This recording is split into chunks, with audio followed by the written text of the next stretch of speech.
Karamihan ng tao ay mga naniniwala na ang tao ay binubuo ng tatlong bahagi: ang katawan, ang espiritu, at ang kaluluwa. Ito daw nakabatay sa nasusulat sa Biblia, ang body, soul, and spirit. Pero totoo kaya na ang tao ay binubuo ng katawan, espiritu at kaluluwa? Alamin natin kung ano ang katotohanan sa Biblia.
Ang tao ba ay binubuo ng tatlong bahagi?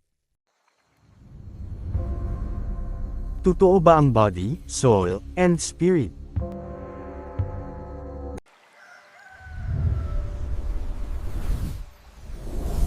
Saan nagmula ang paniniwala na ito? Tiyak na mayroon itong pinagmulan. Hindi ito isang bagay na dati mo nang alam, o kaya ay basta na lang alam mo. May nagpasa nito sa atin. May nagpasa nito sa ating mga magulang at ninuno. Totoo ba na nahahati talaga ang tao sa tatlong bahagi? Katawan, kaluluwa, at espiritu. Ako man ay namulat sa ganyang paniniwala kahit na lumaki ako sa Katoliko na pamilya. Maging paglipat ko sa mga Adventista ay isa ito sa mga paborito ko na doktrina. Hindi katakataka, dahil karamihan sa mga tao, lalo na ang ating mga kababayan, ay naniniwala sa bagay na ito. Pero totoo kaya? Bago natin ipaliwanag ang katotohanan ay ipaliwanag muna natin kung saan nagmula ang katuruan tungkol sa body, soul, at spirit. Upang mas maunawaan natin ang usaping ito. Ang ideya ng immortal soul ay nagmula sa Greek philosophy. Pangunahin dito si Plato na binahagi sa tatlong bahagi ang soul. Ang tawag dito ay tripartite soul. Ang kaisipan o reason ay tinawag niya na logistikon. Dito nagmula ang modern English word na logic. Ang ulo ang bahagi ng katawan para dito, ayon sa kanyang paniniwala. Ang spiritual na bahagi ay tinawag niyang thematicon. Ang heart ang sentro nito para sa kanya, at dito nagmumula ang emotions. Ang pangatlong bahagi ay tinawag niyang epithematicon. Ayon sa kanya ito ang pinagmumula ng appetite at desires ng tao. Ito ang nagdidikta na kailangan kumain, makipagtalik, at ingatan ang sarili ng bawat tao. Ang stomach at genital parts ang bahagi ng katawan para dito ayon kay Plato. Mapapansin na para kay Plato, ang buong pagkatao ng tao ang tinatawag niyang soul. Para sa kanya ang soul ay ang mind, heart, at internal organs. Hindi gaya ngayon na para sa mga Christians, ang soul ay hiwalay na bahagi sa body at spirit. Medyo mas malapit pa siya sa katotohanan kaysa sa modern Christianity. Hindi nga lang tugma na sa modern science ang kanyang paniniwala, gaya ng seat of emotion, na ayon sa kanya ay ang heart, pero sa ngayon ay identified ng science na ang seat of emotion ay isang part ng brain na kung tawagin ay hypothalamus. Ganun pa man, ay kay Plato nag-umpisa na mabuo ang paniniwala ng mga Christians tungkol sa body, soul, and spirit. Ang tripartite soul ni Plato ay mas pinalawak pa ni Aristotle, na isang estudyante niya. Para kay Aristotle, ang soul ay hindi lang ang tao kundi maging ang mga hayop at halaman ay mga soul din. Literal na lahat ng may buhay ay tinawag niya soul. Ang mga plants ay tinawag niyan vegetative soul. Sila ay may reproduction at growth. Ang mga animals ay tinawag niyang sensitive souls. Sila ay may reproduction at growth din, pero sila ay may mobility at sensation. Ang mga humans na gaya natin ay tinawag niyang rational soul. Ito ay dahil ang tao ay may isipan o thought at reflection. Ang tao ay meron lahat ng nabanggit dito kaya ang tao ay pinakamataas sa lahat ng souls. Gaya ng turo ngayon sa psychology na ang humans ang higher form of animals. Medyo tama si Aristotle sa paniniwala na ang tao at hayop ay mga soul na uri, dahil yun din naman ang turo ng Biblia. Kaya lang ay hindi nabanggit sa Bible na ang plants ay soul din.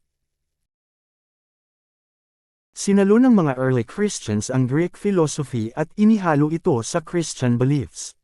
Nangyari ito dahil karamihan sa mga early church fathers ng Christianity ay mga Hellenized Jews at Greek philosophers. Gaya ni Origen, na tagasunod ni Irenaeus, Clement of Alexandria, at iba pang early church fathers. Ang tao ay hinati din nila sa tatlo, na binubuo ng soma o body, ng suki o soul, at ng pneuma o spirit.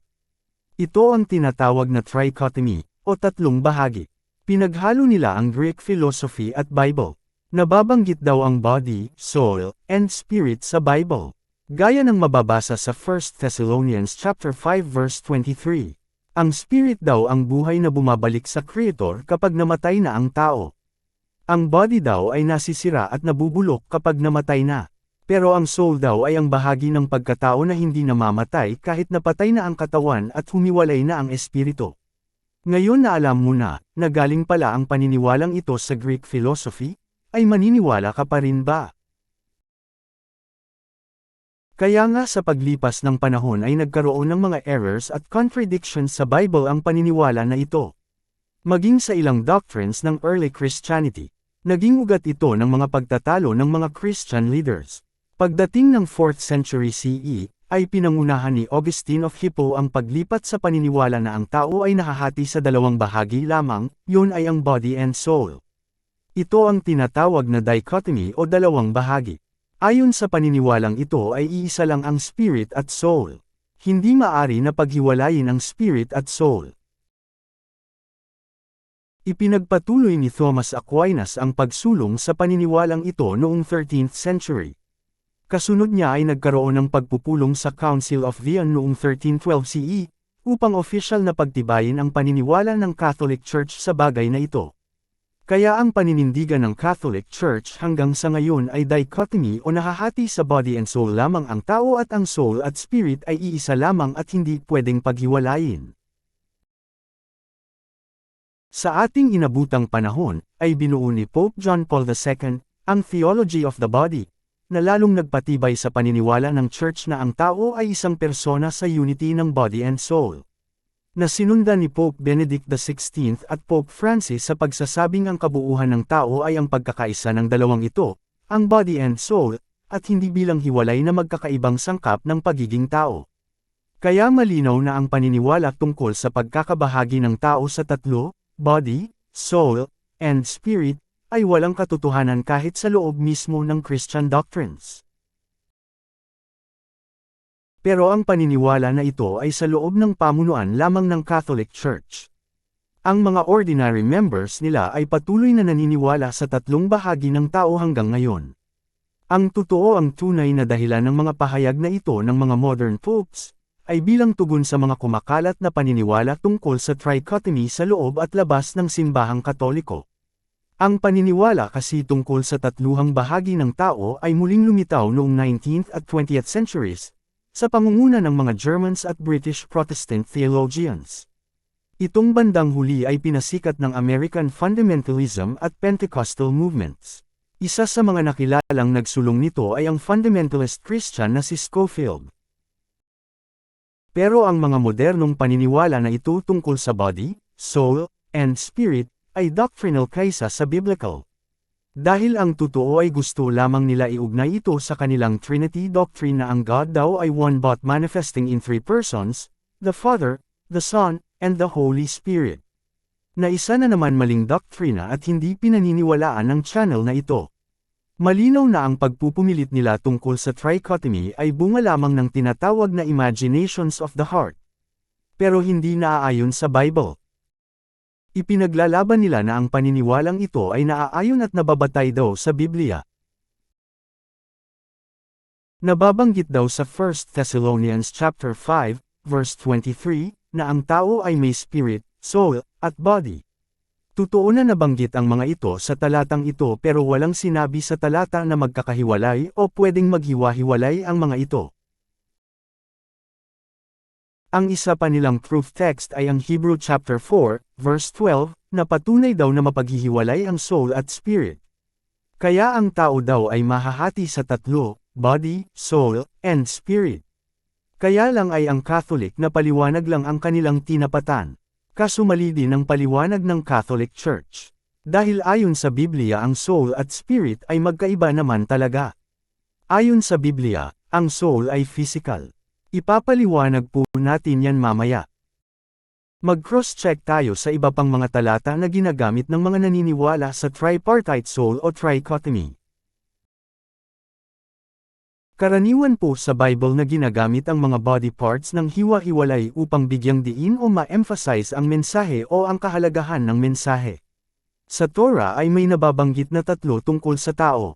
Gaya ng Deuteronomy chapter 6, verse 5. May nababanggit dyan na heart, soul, and strength.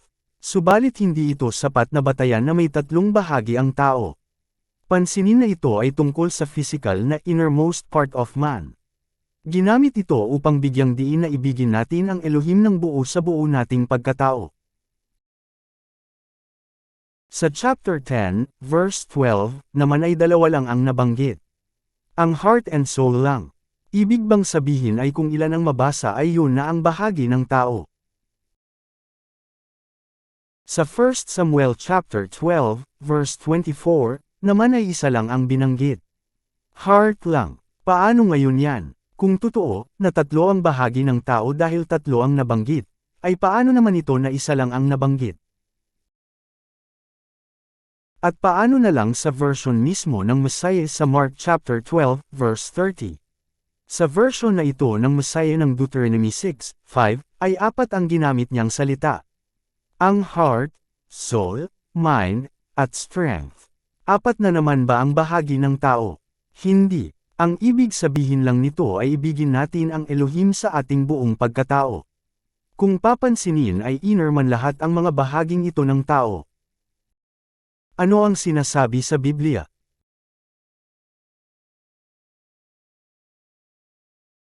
Balikan natin sa Hebrew Scriptures ang mga pagkakasulat upang mas maunawaan natin.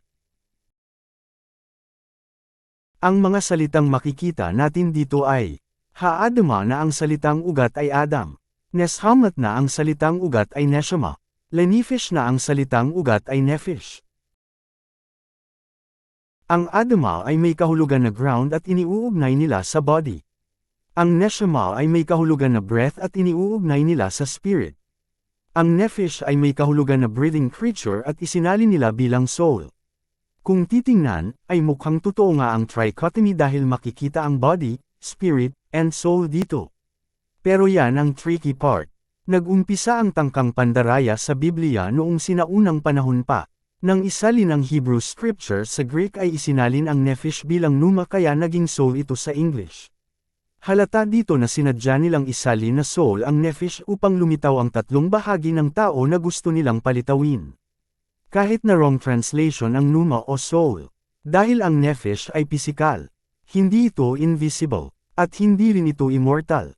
Dahil ayon sa Biblia ang Nephish ay namamatay.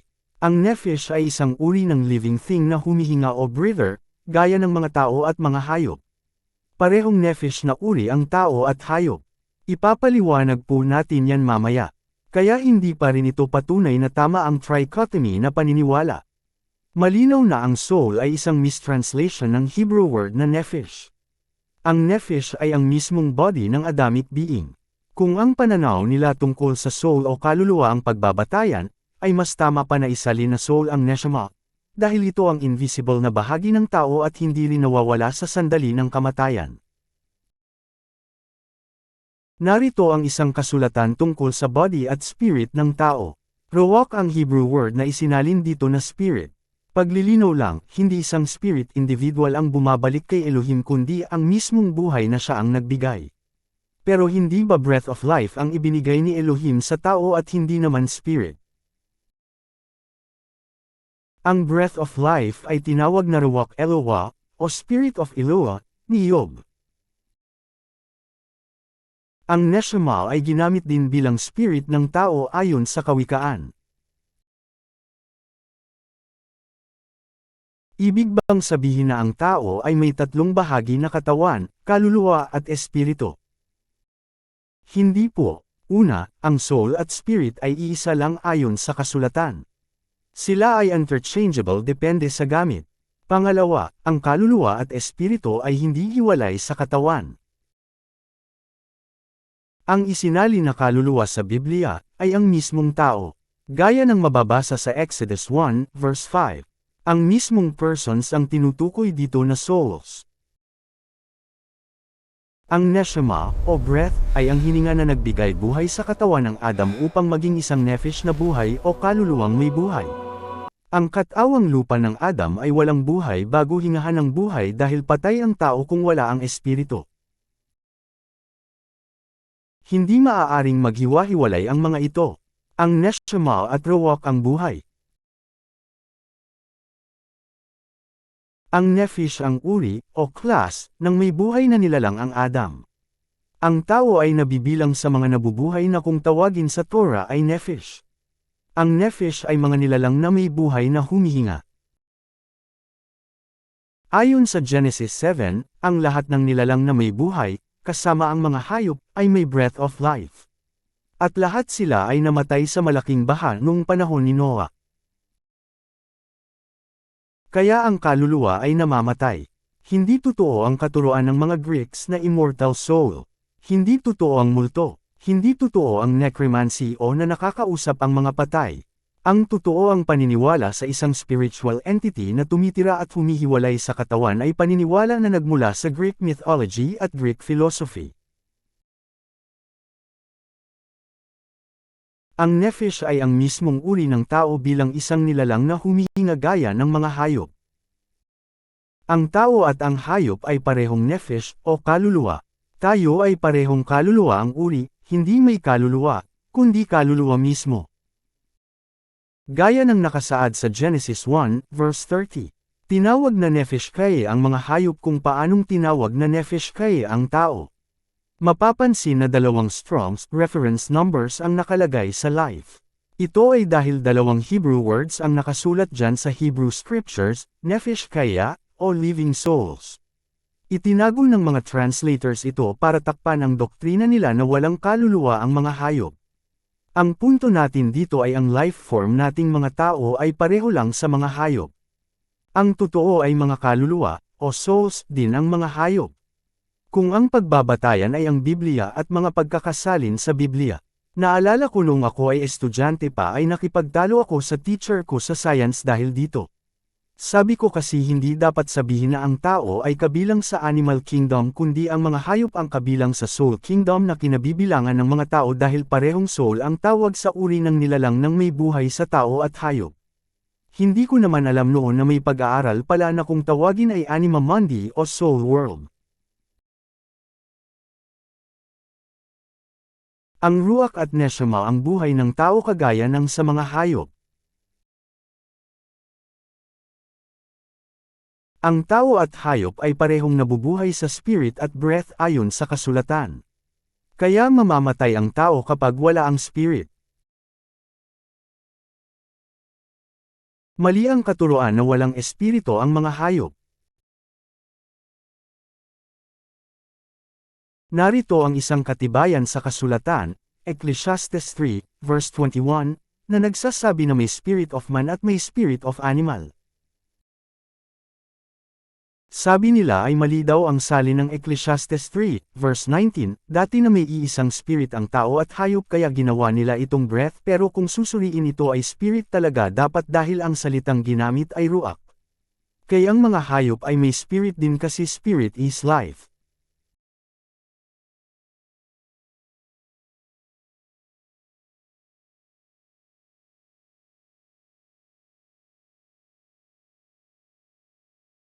Para malinaw lang, iba ang neshama kayim, breath of life, o ruach Eloah, spirit of Eloah, sa ruach hakodesh, set apart spirit.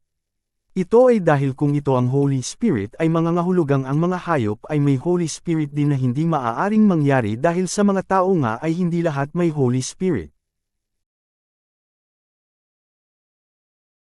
Ngayon ay sumahin na natin ang ating natalakay. Ang malaking pagkakamali talaga sa kalituhan na ito, ay ang wrong translation ng Hebrew word na nephesh sa soul. Ang nephesh ay physical at natural living being. Ang soul sa Greek philosophy ay non-physical at spiritual. Kaya mas tumpak pa sana kung ang neshama ang isinalin na soul. Dahil ang neshama ay non-physical and spiritual life force. Nakita na po ba ninyo ang ugat ng problema? Isinalin sa soul ang hindi naman dapat isalin na soul. At ang mas dapat na isalin na soul ay hindi isinalin na soul. Pero yon ay kung tama ang concept tungkol sa soul o kaluluwa ng Greek philosophy. Tama nga kaya ang paniniwala sa isang soul na hindi material at immortal. Balikan natin ang paniniwala ng mga Christians na natalakay natin na may halong Greek philosophy, trichotomy man o dichotomy man, upang makita natin ang mali at tama. Sa trichotomy na paniniwala, ang tao ay binubuo ng body, soul, and spirit. Sa dichotomy naman ay pinagsama ang spirit at soul upang maging isa na lang sila at ang kabuuan ng tao ay nahahati na lamang sa dalawa, ang body and soul. Pero mali pa din yan. Kung itataman natin ay ganito, dapat ang soul ay kasama sa body. Dahil ang isinali nila na soul ay ang nephesh na siyang physical natin na katawan, kasama ng mga hayop, kaya mali ang katuruan nila na ito ay immortal, non-physical, at invisible. Ang nephesh ay ang ating body o ang uri ng body as living being na meron tayo. Pero kung nalilito kayo dito, ay dahil ito ang bunga ng wrong translations ng nephesh sa soul o kaluluwa. Ganito ang tama dapat. Ang sinasabi sa Hebrew Scriptures ay ruach, neshama, at nephesh. Ang ruach at neshama ay interchangeable kaya pwede pagsamahin at ituring na iisa lang. Ang body ang nagtataglay ng emotion, sensation, needs, desires, at iba pa. Ang spirit ay imperishable kaya ito ang pinakamagandang paglagyan ng self-consciousness, mind, will, reason, memory, at iba pa. Pero ang spirit ay walang malay kung walang katawan. At ang katawan ay walang buhay kung walang spirit. Kaya kung ang Bible ang susundin, ay dalawa lamang ito, body and spirit. Ang pagsasama ng dalawang ito ay bumubuo sa tao. Kaya ang buong pagkatao ay iisa lang dahil hindi naman iiral ang tao kung hiwalay ang body at spirit. Ang Greek concept ng soul ay walang paglalagayan dito. Ang pangangailang sa isang gaya ng kaluluwa ay ang mismong espiritu na nasa sa atin. Ito ang magdadala ng ating memorya at pagkakalinlan dahil hindi ito mabubulok na gaya ng katawang lupa natin. Kaya kung mayroon man dapat na tawagin na kaluluwa, ito ay ang ruach o spirit na meron tayo. Hindi ang nephesh. Bilang conclusion ng ating pagtalakay na ito, ay narito ang ilang bagay na dapat ninyong tandaan at maunawaan. Ang Adam ay hindi nahahati sa dalawa o tatlong bahagi gaya ng body, soul and spirit. Ang body na meron ang tao ay isang uri ng nilalang na buhay na kung tawagin ay nephesh, o breather, na isinalin sa English na soul. Ang spirit o breath ay ang buhay na ibinigay ni Elohim na babalik din sa kanya. Hindi ito isang spiritual being. Ang tao at hayop ay parehong mga nephesh at mayroong neshama, o breath, at ruach, o spirit. Ang kalituhan na meron ngayon, ay dahil sa pagkakamali na isalin ang nephesh sa soul o kaluluwa. Na hindi naman dapat, mas mainam pa na ituring na gaya sa inaakala na kaluluwa ang ruach o espiritu na meron tayong lahat na may buhay. Ngayon na alam mo na ang katotohanan, maniniwala ka pa ba ikaw ay tatlong bahagi, body, soul, and spirit?